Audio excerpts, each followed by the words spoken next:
The presence of the Kawasaki Zx4Rr, which targets the 400cc sport fairing class, really catches the attention of two-wheeled lovers. This motorbike is a 400cc motorbike with 4 cylinders currently circulating. Then with the same engine capacity, what's the difference between 1 cylinder, 2 cylinders, and 4 cylinders? Which one is better? Because when we talk about which one is better, actually each type of engine has its own characteristics. So an engine with a few cylinders and an engine with many cylinders has its own advantages and disadvantages. So that it is clearer, let's discuss in detail through this animation. The first difference can be seen from the piston diameter of the engine with a few cylinders. Of course, the volume per cylinder is bigger than the engine with a lot of cylinders. He is lighter, so it is easier to reach high RPM when compared with a heavier piston. This makes the top speed on a 4-cylinder engine higher when compared to a 2-cylinder or 1-cylinder engine. Then the weakness is that the engine with the smaller volume of the cylinder has a smaller torque too, even though there are a lot of cylinders. Why is that?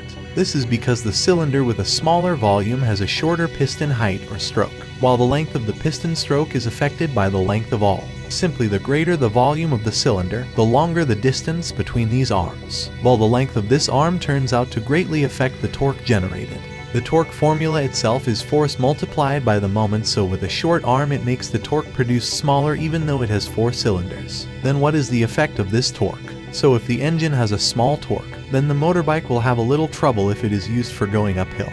Besides that, the acceleration is also weak. But even though the torque is insane, the power itself is an energy boost to make the axle group spin as fast as possible. This can happen if an engine has a short piston stroke, so the engine releases a cylinder with a short piston diameter and stroke, which will produce higher power when compared to the engine 2 cylinders with the same capacity. Now, which gasoline consumption is more economical with the same capacity? The gasoline consumption should also be the same, but it turns out that engines with many cylinders consume more gasoline. What's the reason? As I said earlier, this multi-cylinder engine has crazy power but has more torque. So to spit out crazy power, the engine has to be constantly on gas. Because too much gas is automatic, gasoline consumption becomes more wasteful. This has been tested by the Kawasaki Zx4Rr team with combination riding, resulting in an average gasoline consumption of 19.8 kilometers per liter, while dual-cylinder 250cc motorbikes are generally at 25 kilometers per liter. Maybe that's all the brief information about 2-cylinder and 4-cylinder engines. Hopefully add insight to all of us.